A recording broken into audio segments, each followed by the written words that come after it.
Por ahí tamaya por jamputi o kuna de segala kota yang buat kisah hak sore ini dalam hak seperti buat kawan kita control bukan por ahí atau kota maya kubur susuan.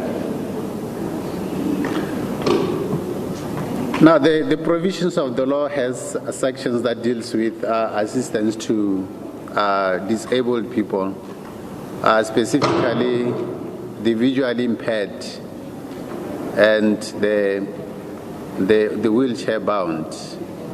What we have tried during the identification of police stations, the Commission took a deliberate decision to identify areas which have provision for the ramps for the wheelchairs.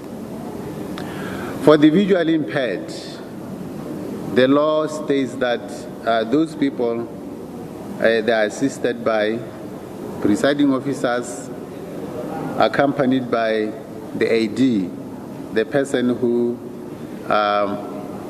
always help them in doing a lot of things. Now, what happens is that when they get at a police station, they will be accompanied by the presiding officer who would give all the necessary explanations to the blind voter.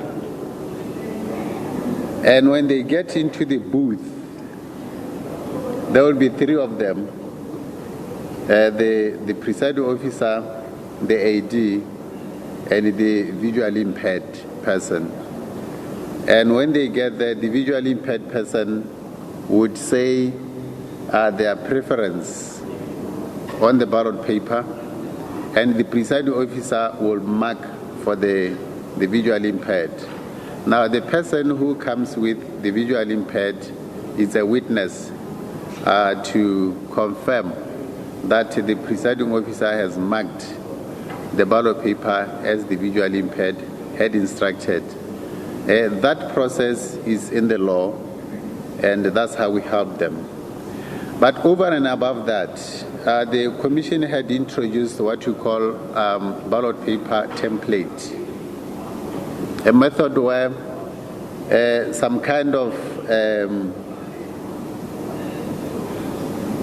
gadget, I would say gadget, is used to help the visually impaired that if they are able to read Braille, the top part of that pocket is brailled so that the visually impaired can read the instructions. And they will be able to put the ballot paper inside with some holes that equals the size of the holes on the ballot paper. And the visually impaired would be guided on where each party is in relation to the boxes on the ballot. The Independent Electoral Commission there in Botswana giving an update following, of course, a day of voting. Our team has been on the ground in the run-up to the election, on election day. The party or candidate they want to vote, they just put a finger there and cross inside. And that's another way to try to improve the secrecy of the visually impaired ballot. But there are not many who are using that ballot paper template because we don't have many of the Braille literate, the visually impaired population. So that's how we have catered for the disabled. We know that is not adequate.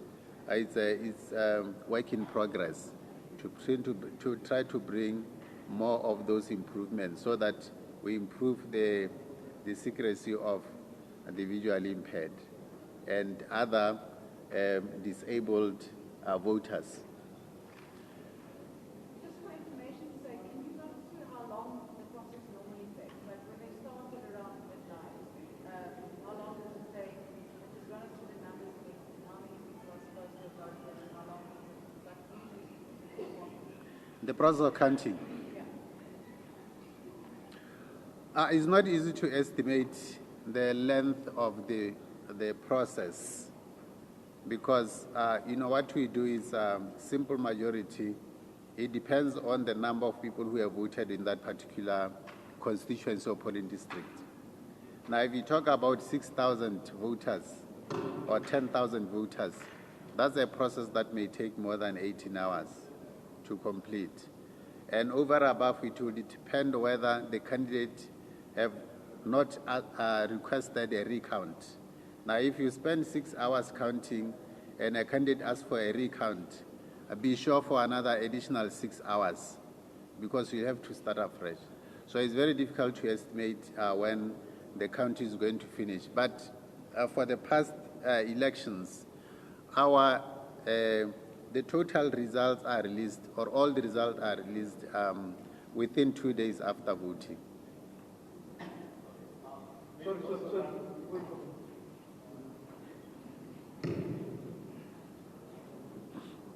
Thank you. If you don't have questions from here, may you also please run us through how do you, from the results, get the results from police, from the county stations?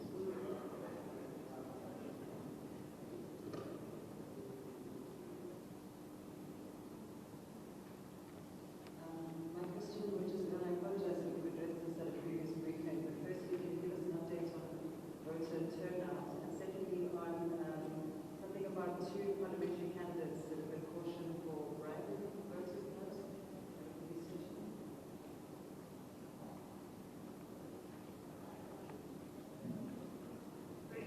Any more questions?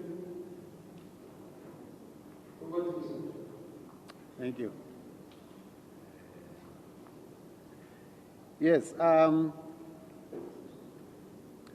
How would the center receive the results? No, the system is that counting takes place at the 57 constituency headquarters and 490 local government headquarters, which means that when the results are released there, they are final. And we don't require any consolidation to determine who has won elections. Now, what happens is that after they have released those results, they will forward the results to us, head office. We capture them and then put them up on the screens for everyone to benefit. Facts.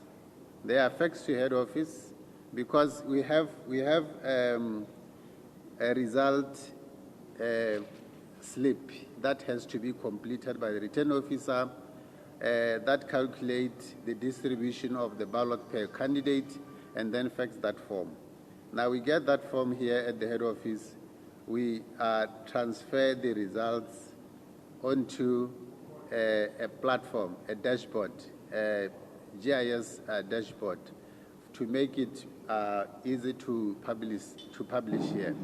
But the result that you are going to get, that are announced at the counting centers, are going to be the same as the result that you are going to get here, because it's a question of trying to transcribe the format at which they have been released. Voter turnout.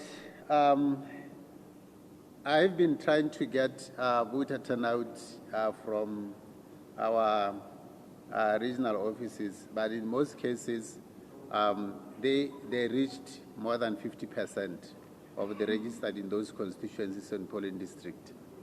So we hope to have anything more than half of the total registered voters. We had 924,433 voters who participated in these general elections.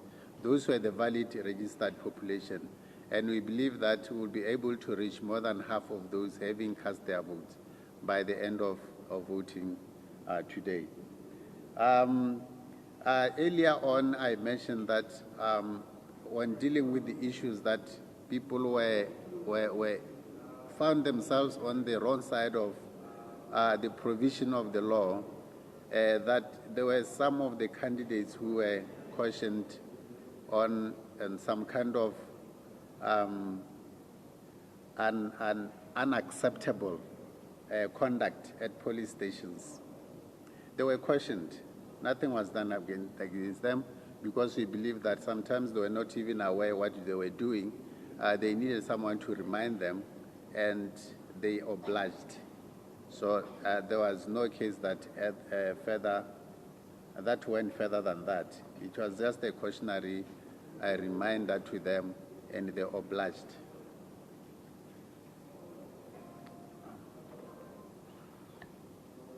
Thank you. Are you done with the briefings Yeah, for the day? not for the day. We are coming back at 9. 2100 hours. Is there one tomorrow morning after 9 o'clock? Tonight and then another one? The 9th o'clock briefing, because if counting starts, then there is going to be a regular announcement of the result as we move on. And maybe the last briefing is going to be the one where, if it happens, we will be announcing the president tomorrow. Then that will be the next briefing. If that happens, we'll have the Chief Justice announcing the president. If any of the political parties reaches the required majority to have a president candidate. So Chief Justice is coming here or someone else? It's coming here.